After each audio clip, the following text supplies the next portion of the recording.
At New This Morning, a support group at a local hospital helping new mothers adjust to life as a new parent. And this week's Living Well with Michelle, hear how this new group is helping mothers deal with the physical and emotional demands of breastfeeding. Michelle? Well, for moms, breastfeeding does not always come easy. And for families with babies who have special needs, finding the time and figuring out the best method to feed can be a complicated process.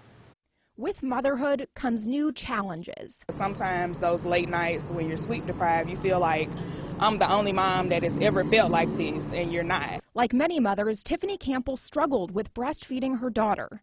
And not all breastfeeding or pumping experiences are the same. A new support group at Children's of Alabama is specifically designed for families of children who have special needs. Because it really can be isolating if you have friends with healthy newborns or newborns that are making their developmental strides and your child may not be. Lactation Program Manager Jeanette Twa at Children's of Alabama hopes the group will help turn that feeling of isolation into a sense of community where struggles can be shared. So breastfeeding is difficult, and it's really difficult, and I think sometimes there's this air of that it's easy, it's breezy, you just can feed anywhere, anytime, and that's just not always the case, and especially if you have a child with special needs. Things like cardiac issues, gastrointestinal problems, and muscular disease can cause complications with breastfeeding. Sometimes newborns are not able to come to breast. Other times, specific nutrition is needed. The group is for mothers of newborns to 12-month-olds with special needs.